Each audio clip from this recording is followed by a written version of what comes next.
Welcome back to the deep dive. Today we're tackling a giant of history, Henry VIII. Mm. But we're not just here to do a recap of the Six Wives or, the break from Rome. We're trying to do something different. We want to strip away that myth of the strong monarch and look at the psychological engine underneath, the Mhm. the fear that really drove the tyrant. That's exactly right, because, civilians often break his life down into these neat little boxes. You have the Golden Prince, then the religious reformer, and finally the paranoid old king. Right, like he was three different people. Exactly. Mhm. But the source material we're digging into today, it offers something far more connected. Mm. It's this really clean, integrated interpretation of his deepest struggles. It shows that the chaos of his reign wasn't random at all. So our mission for this deep dive is pretty straightforward. We want to use this framework to really unpack the links between 5 key areas of his life. We're talking his identity, his early trauma, that desperate struggle for heirs, his marriages, and of course his kingship itself. And to show how they're all part of one single destructive story. Yeah, one narrative. This analysis, it's almost like a shortcut. It helps you understand why a king who started out as this Renaissance ideal, why he ended up purging his own court. It links the deepest, most private fears of the man directly to the huge public instability of the kingdom. You're basically getting a blueprint of a fearful mind that was sort of accidentally handed absolute power. A terrifying thought. It really is. It promises a kind of terrifying unity. So let's jump right in. Let's do it. Okay, so let's start with the man himself. Henry's core identity, his personality, even his physical body. In this symbolic framework we're using, that's all governed by what's called the first house. And the analysis places his first house in the sign of Virgo. Right, and when you look at the first house, you're really mapping the self-image, how someone meets the world, their physical body. So for Henry, who's the symbol of absolute power, to have an identity rooted in Virgo, that's immediately fascinating. Because Virgo is traditionally known for being What? critical, anxious. Highly critical, obsessive about details, very sensitive about health, and, yes, prone to anxiety. So right there, that's the central paradox. You have the king, the ultimate symbol of strength, but he's operating from a self-image that's actually rooted in vulnerability and this deep, deep anxiety about control. So his inner world was less the Well, roaring lion and more the highly strung perfectionist who's constantly worrying about every little thing. That's a perfect way to put it, precisely. And that anxiety gets supercharged when you look at what rules that identity. Okay. The ruler of Virgo is the planet Mercury. Mercury governs the mind, how we think, communicate our decision-making. And the source material points out that this key planet, his Mercury, is placed in the 12th house. Okay, now we have to pause there because for anyone listening who doesn't follow this framework, a term like 12th house can sound like jargon. Mm. So how do we translate the 12th house into Henry VIII's actual daily life? That is the crucial question. So for you listening, think of the 12th house as the shadow realm of a life.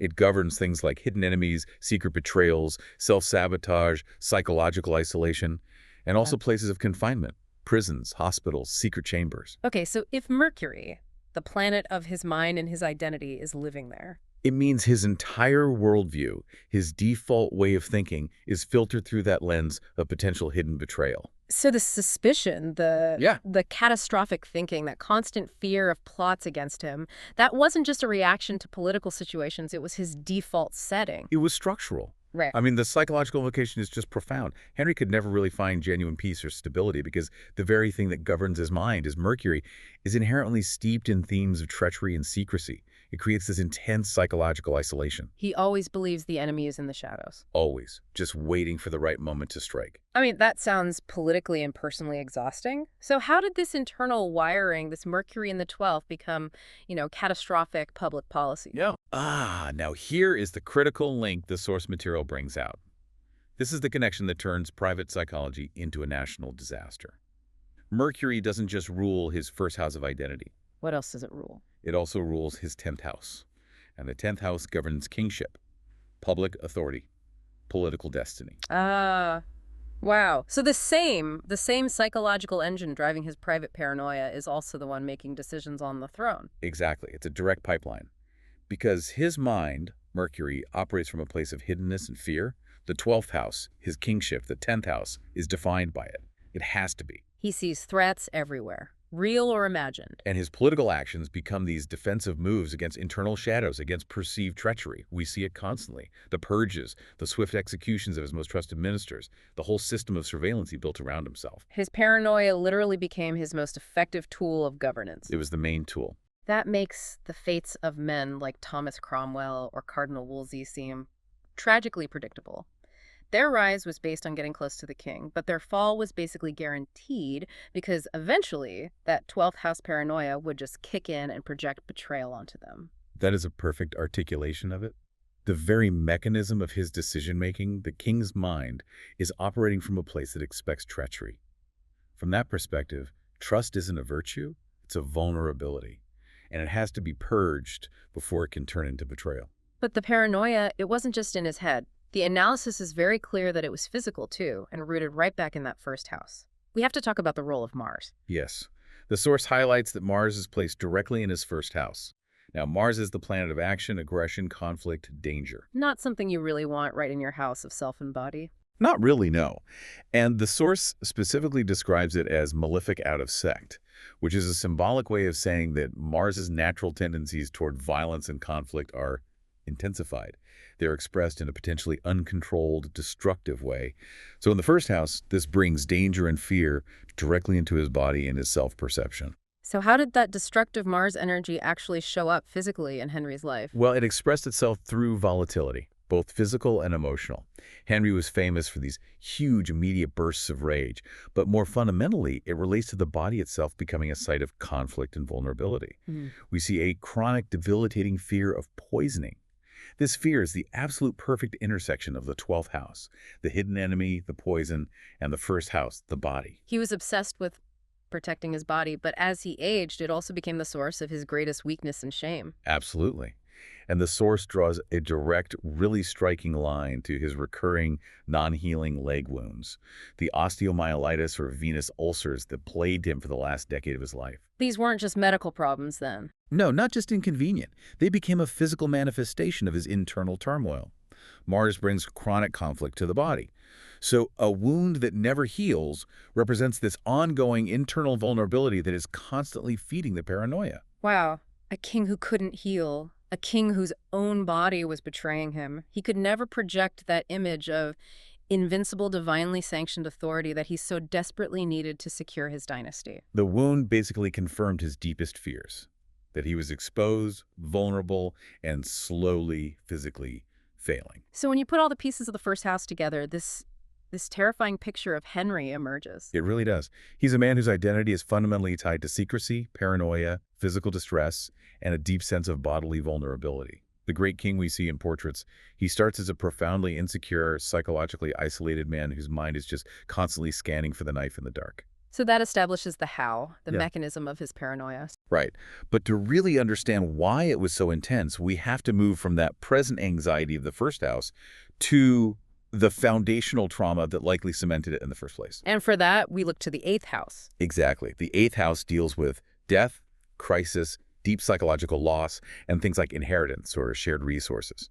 And his 8th house in this analysis is in the sign of Aries. The key placement here, the source says, is the moon.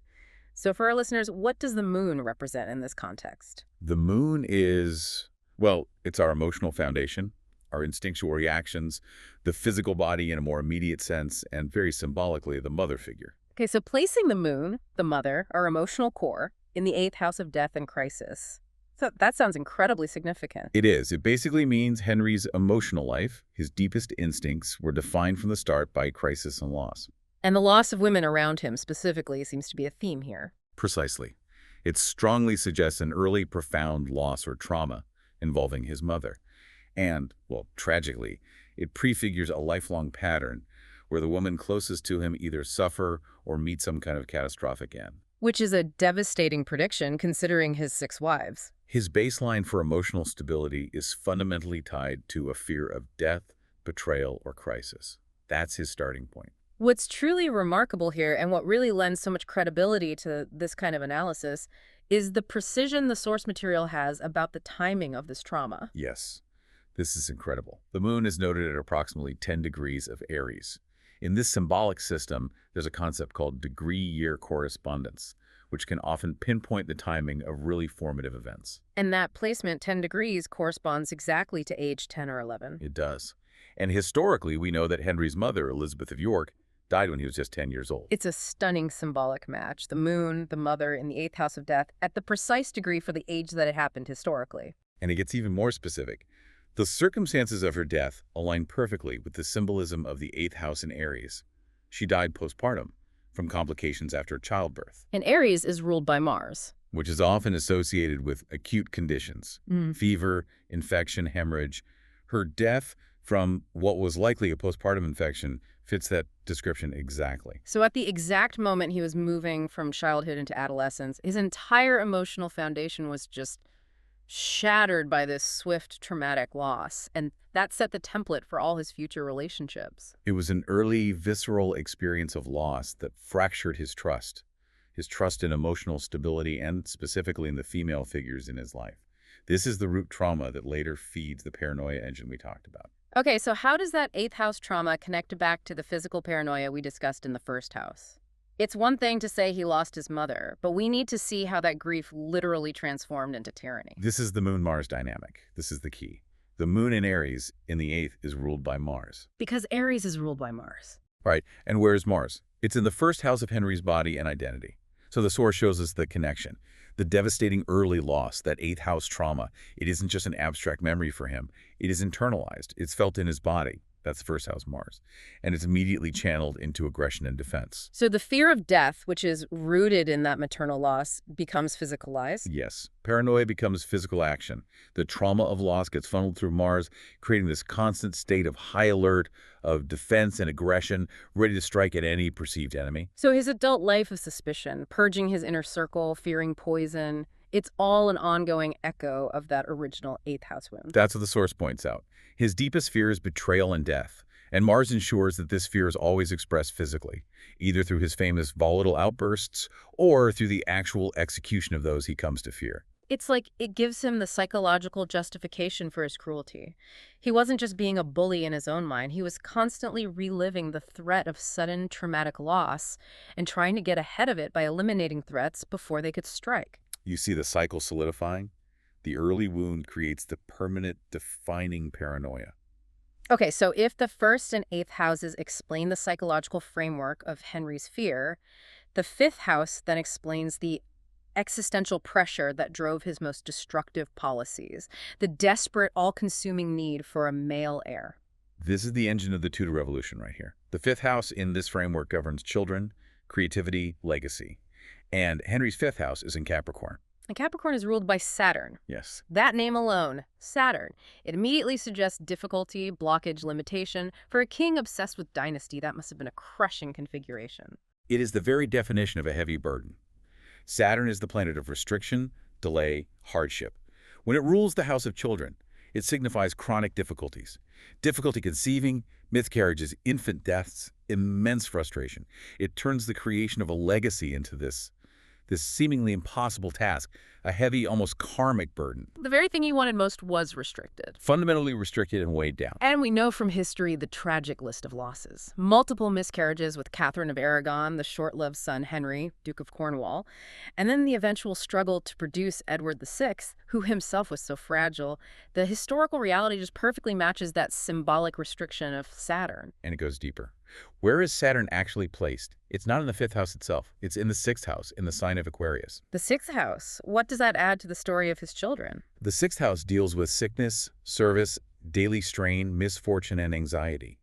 So this placement ties his children, or really the struggle to have them, directly to anxiety, chronic strain, and illness. So his children were destined to be sick or difficult to raise. And the whole process of trying to have them was destined to place immense strain on his domestic and political life.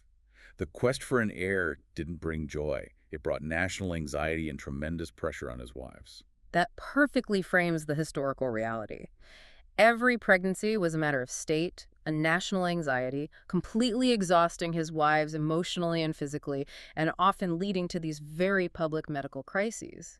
But the truly defining political conflict, the one that changes England forever, comes when we link this struggle for heirs, Saturn, rule of the fifth, back to his identity and his political destiny. Which is Mercury, ruler of the 1st and 10th. Exactly. This is the core engine that necessitated the break from Rome. It's the clash of the titans in his chart, heirs versus political destiny. The struggle for a legitimate male heir, which was blocked by Saturn, was in direct, painful opposition to his identity as a strong, divinely appointed king, which was Mercury. Yes. If he couldn't get the heir, his entire political legitimacy, his entire vision for the Tudor future was threatened. The lack of sons wasn't just a personal frustration. It became an existential crisis for the state itself. And Saturn ensured that achieving that goal would be the source of immense conflict. It did. And to overcome this heavy restrictive fate, Henry was forced to take increasingly drastic, unprecedented, and violent measures. He couldn't solve the problem within the existing system. Why not? Because the opposition between his Saturnian burden and his mercurial kingship was structural. It was baked in. The system itself had to be destroyed and rebuilt around his personal desperate need. So the dynastic burden was so heavy that it forced the king to use the radical, paranoid tools of his mind, that Mercury in the 12th, to reshape the entire political and religious landscape of the country. The pursuit of a son became the justification for a national revolution. It made the search for heirs the single greatest source of political instability and marital crisis, and it directly collapsed the traditional structures of England. Which brings us, of course, to the marriages themselves. Exactly. If the 5th house defined the need for heirs, we now have to look at the arena where that need played out. The 7th house. This house governs marriage, partnerships, but also open enemies. And here we see how the pressure from the 5th house and the paranoia from the 1st house just exploded in his 6 marriages. And the 7th house is in the sign of Pisces. Pisces. So water, dissolving boundaries, things that are a bit nebulous or spiritual, that does not sound like a foundation for a stable, solid marriage. It's the antithesis of stability. Pisces on the 7th signifies fluid, dissolving, unstable marriages. The boundaries of the partnership are never firm. There's always an element of illusion, confusion, or, well, dissolution. Annulments, repudiations, executions. The relationship is never static. It's always in flux. And the analysis points out that the ruler of this 7th house, the planet Jupiter, is placed in Gemini. Jupiter means expansion, and Gemini is the sign of duality, of multiplicity. Right. So this placement aligns perfectly with the historical fact of the 6 marriages. The expansive nature of his relationship life, Jupiter, led to multiplicity and repetition, Gemini. He would marry, seek the extension of his lineage, find the relationship dissolved, and then immediately repeat the process.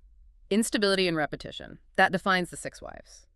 But it doesn't explain the tragic, often gruesome end to those unions.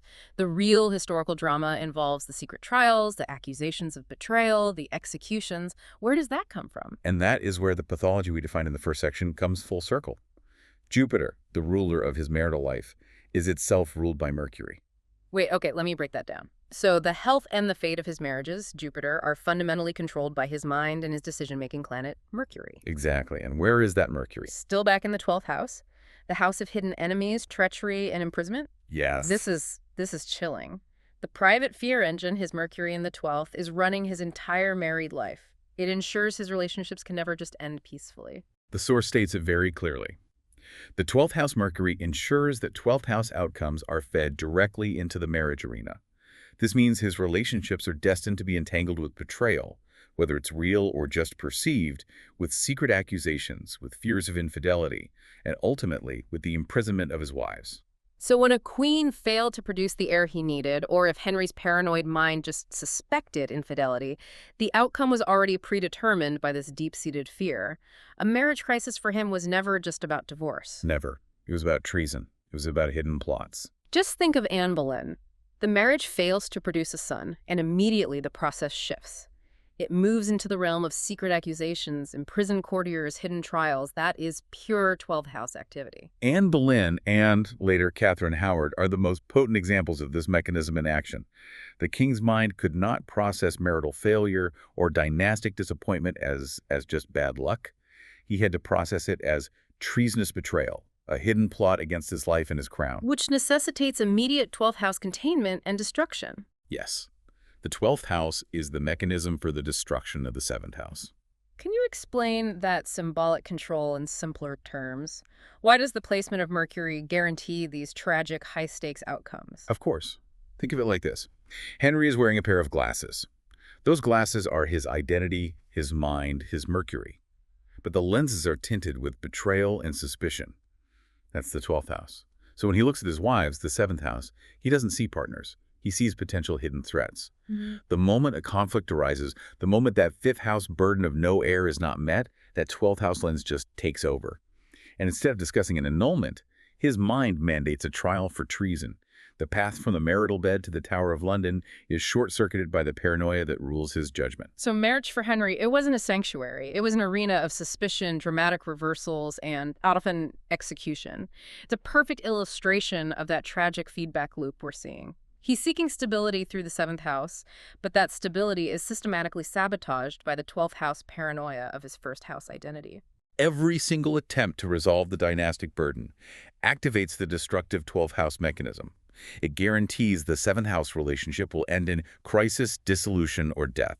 His relationships were doomed from the start because his mind could never, ever allow trust. So we've established the trauma, the paranoia, the marital crisis. Yep. Now we have to shift our focus to the highest possible level, the crown itself, his kingship. This is governed by the 10th house, the public face of his reign, and the 10th house is Gemini. And we are right back to the most defining placement in this entire analysis, the one that connects every single theme we've discussed. The ruler of the 10th house of kingship is Mercury. And Mercury remains stubbornly in the 12th house, the house of secret enemies and self-undoing. Yes, the entire throne, the public role, the whole political structure of England during his reign. It's all ruled from the 12th house by his decision-making planet, Mercury. That is just an astonishing thought. It means the very seat of power is perpetually influenced by plots, by secret enemies, and by a mechanism of self-destruction. His major decisions are being driven by fear and secrecy, not by transparent public policy. The kingship itself is inherently compromised by these themes of betrayal and hiddenness. It suggests that Henry's ability to rule, to exercise judgment, is permanently tainted by his personal psychological baggage. His statecraft became an extension of his anxiety. How did that look in practice, in Tudor governance? Well, it manifests very clearly through two main channels. First, hidden councils and secret committees came to dominate policy. Traditional structures of authority, like Parliament or even the Privy Council, were often just bypassed by small, hidden groups of trusted but temporary advisors. That is pure 12th house governance, power exerted from the shadows. And the second channel, I assume, is the constant execution of high-ranking ministers. Precisely. His rule was characterized by these cyclical purges and moral panics.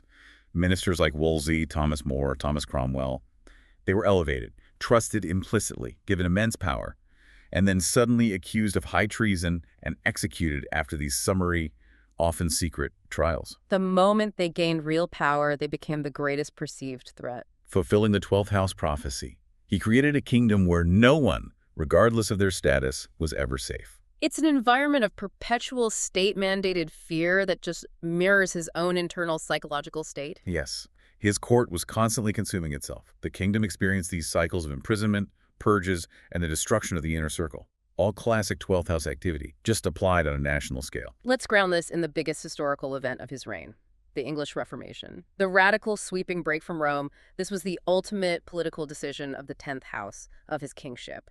And yet the source insists it was motivated entirely by the king's private anxieties. It's the ultimate consequence of this structural pathology. Yeah. The need for the break from Rome was not driven primarily by grand theological disputes. I mean, those were used as justification later. Right. It was motivated by the intersection of his private fears, the struggle for heirs, that 5th house blockage by Saturn, and the need to dissolve his marriages, which was the 7th house, being controlled by his 12th house Mercury. He needed the annulment from Catherine of Aragon to resolve that Saturnian blockage and secure the dynasty.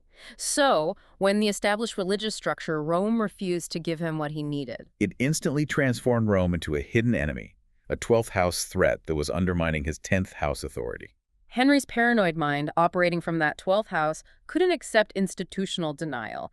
He had to categorize the opposition as treasonous betrayal. And therefore, the only solution was a radical, paranoid act. Dismantle the entire institution that posed this hidden threat and seize its power and its resources for himself.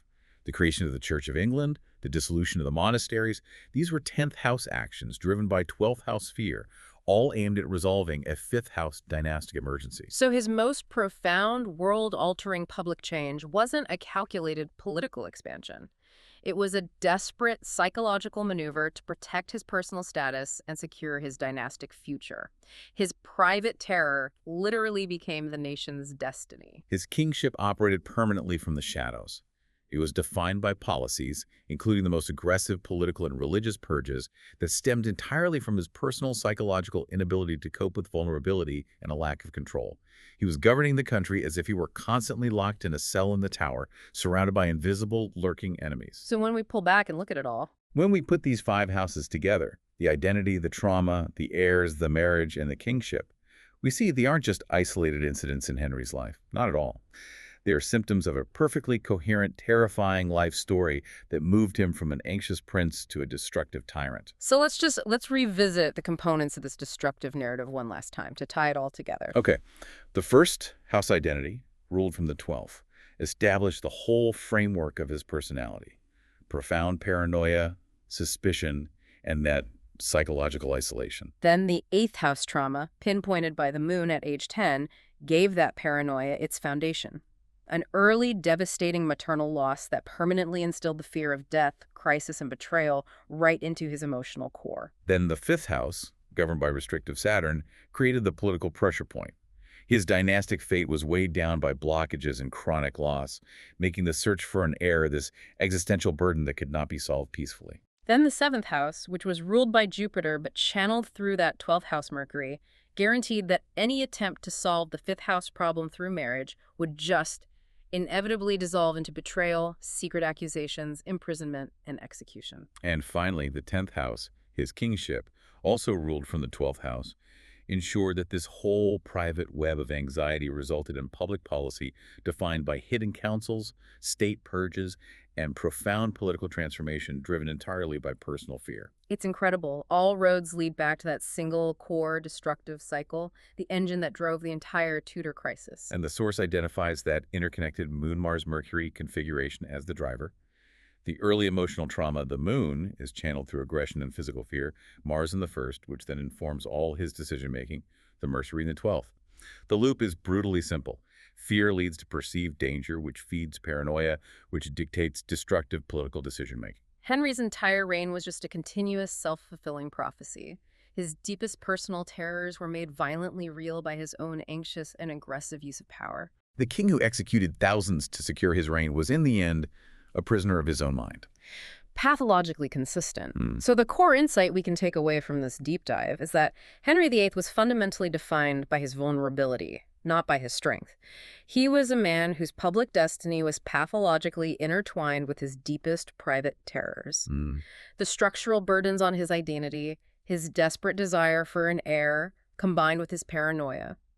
It all made the crown itself less a symbol of glory and more a fatal source of anxiety and destruction. We rely so heavily on documents, treaties, economic shifts to explain big historical movements. But what this specific analysis really shows us is the overwhelming power of the individual psychological wound. Right. I mean, if a monarch's most public, world-changing decisions, like the break from Rome, the execution of his entire cabinet, the restructuring of the English state, if they were ultimately rooted in these intense private anxieties about his body and his dynastic fate, it forces us to reconsider historical causality. How often does profound private psychological pain drive massive historical change? Exactly. And what other powerful figures throughout history, the empire builders, the reformers, the revolutionaries, might be best understood not through their manifestos or their wars, but through the lens of their own deepest, most destructive personal fears. That's something to keep in mind the next time you look at the face of a tyrant.